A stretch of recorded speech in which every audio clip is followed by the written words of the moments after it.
युद्ध के दुःस्वप्न से जूझते बच्चे। आज हम जनसत्ता का पढ़ेंगे। 17 दिसंबर 2024 का एडिटोरियल है। आइए जानते हैं युद्ध के दुःस्वप्न के सपने में बच्चों के क्या क्या हालात हैं। युद्ध पीड़ित क्षेत्र में बमबारी से हर छठा बच्चा भुखमरी और कुपोषण की मार झेल रहा है। सबसे ज़्यादा नवजात शिशु प्रभावित हो रहे हैं क्योंकि प्रसूताओं को पर्याप्त भोजन नसीब नहीं है। और इस बीच दुनिया के लगभग 1 अरब बच्चे जलवायु संकट की चपेट में आ चुके हैं।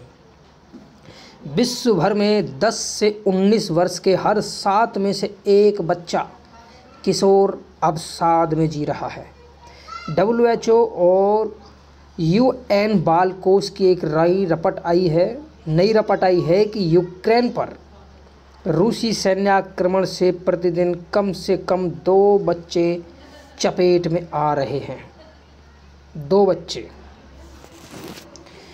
और बच्चों को हर दिन करीब 6 घंटे भूतल या अन्य भूमिगत स्थानों पर रहना पड़ रहा है। 1,500 से अधिक शैक्षणिक संस्थान और 660 स्वास्थ्य केंद्र युद्ध में क्षतिग्रस्त हो चुके हैं। सर्दी के मौसम में बच्चों को जमा देने वाली ठंड का सामना करना पड़ रहा है। नॉर्वेजन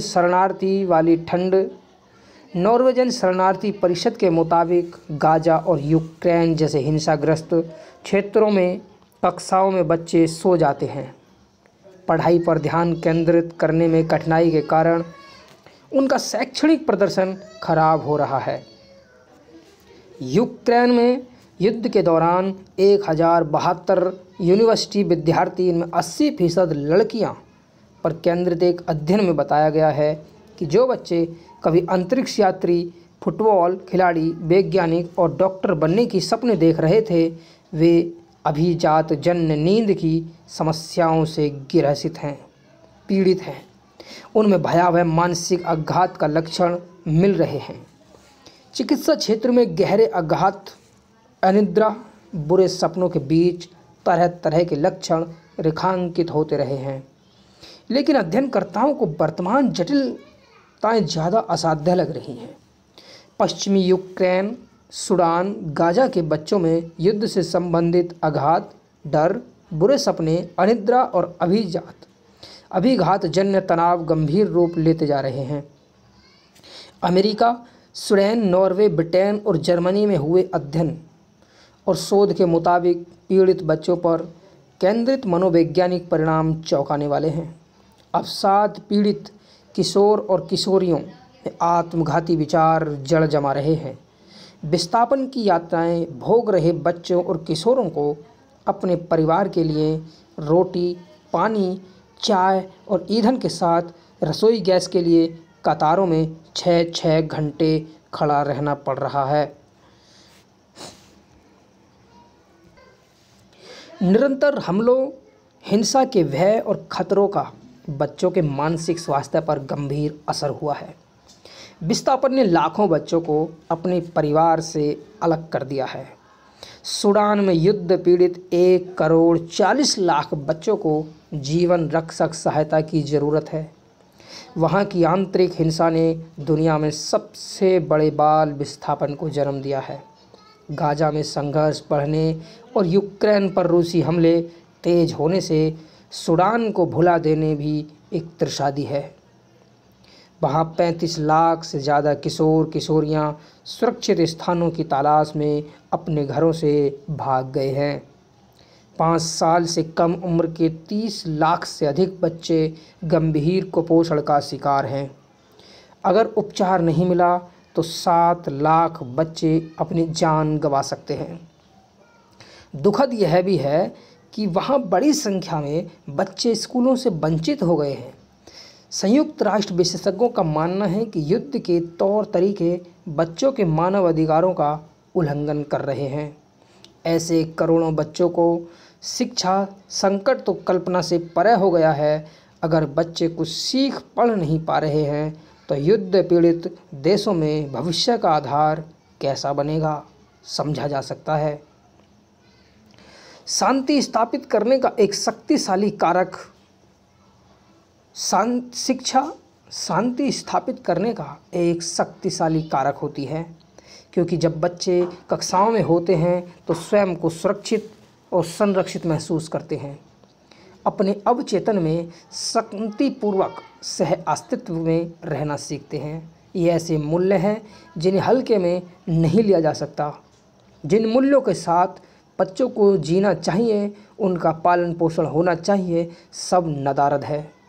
शिक्षकों और अन्य कर्मचारियों को वेतन तक नहीं मिल रहा है, तो बच्चों की फुलवारी कौन सींचे, यह सबसे बड़ा सवाल है। बच्चों, शिक्षकों और कर्मचारी को वेतन नहीं मिल रहा है, बच्चों की फुलवारी को कौन सींचे। युद्ध और हिंसा पीड़ित देशों से भारी विस्थापन के कारण अछूते क्षेत्र भी इस समस्या की चपेट में आ रहे हैं। एक रिपोर्ट के अनुसार 5 बरस से कम उम्र के लगभग 40 करोड़ बच्चे घरों में आक्रामक बर्ताव और शारीरिक दंड का सामना कर रहे हैं। इस बीच यूनिसेफ के मुताबिक हर 8 में से एक और लगभग 37 करोड़ लड़कियां और महिलाओं को यौन आक्रामकता का सामना करना पड़ रहा है। ऑनलाइन उत्पीड़न ने लगभग 65 करोड़ लड़कियों महिलाओं का जीना दुश्वार कर रखा है, और ये स्थितियाँ ऐसे करोड़ों घरों के बच्चों का वर्तमान और भविष्य चौपट कर रही हैं। गंभीर टकरावों वाले क्षेत्रों में रहने को विवश बच्चों की सुरक्षा और शिक्षा के लिए गंभीर खतरा पैदा हो गया है। इन बच्चों में इंटरनेट के जरिए बढ़ती कनेक्टिविटी और लगातार बढ़ता ऑनलाइन दुर्व्यवहार भी भयानक मुद्दा हो गया है। रिपोर्ट बताती है कि अब भी लगभग 16 करोड़ बच्चे बाल श्रम, मानव तस्करी और यौन शोषण से जूझ रहे हैं। उनका मानसिक स्वास्थ्य खराब हो रहा है। ऐसे में नशीले पदार्थों की लत उन्हें आत्महत्या के लिए उकसा रही है। युद्ध और हिंसक घटनाओं के अभाव से गुजर रहे बच्चों और किशोरों में कई तरह की मानसिक आघात के लक्षण पाए गए हैं। मानसिक आघात के बावजूद उपजे तनाव से ग्रस्त बच्चों को बार बार बुरे सपने आते हैं। बचपन में ही उन्हें नींद न आने की बीमारी हो रही है। हर वक्त तनाव का सामना करते हुए खतरे के उच्च स्तर तक वे नींद में भी डरे पाए जा रहे हैं। अभिघात के लक्षण बच्चों को सीखने की क्षमता को नष्ट कर रहे हैं। ऐसे 83 अध्ययनों में लगभग 60% बच्चे दीर्घकालिक दुष्प्रभावों के आघात का शिकार हैं। उनकी सामाजिक समझ का तेजी से लोप हो रहा है।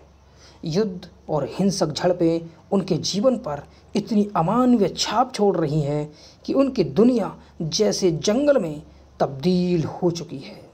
गाजा पट्टी की तो 2007 से सैन्य घेराबंदी है, जिससे लगभग 20 लाख फ़लस्तीनी बुनियादी ज़रूरतों से वंचित हो चुके हैं। उनको अब तक 4 बड़े युद्धों का सामना करना पड़ा है। इजरायली सैन्य अभियानों से मौत और हिंसा का अकल्पनीय तांडव हुआ है। गाजा में 64 से 67% बच्चे तनाव झेल रहे हैं।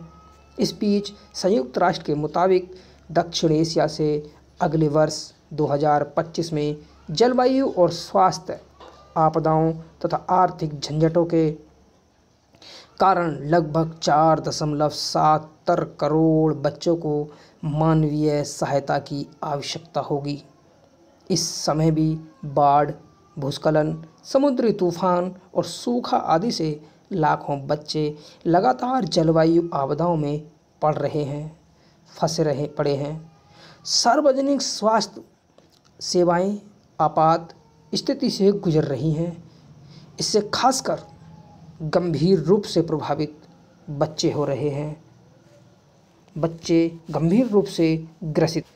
आज का मोटिवेशनल लाइन है विनोबा भावे द्वारा, जिस विद्या में कर्म की शक्ति नहीं, स्वतंत्र रूप से सोचने की बुद्धि नहीं, खतरा उठाने की प्रवृत्ति नहीं, वह विद्या निस्तेज है, बेकार है। धन्यवाद।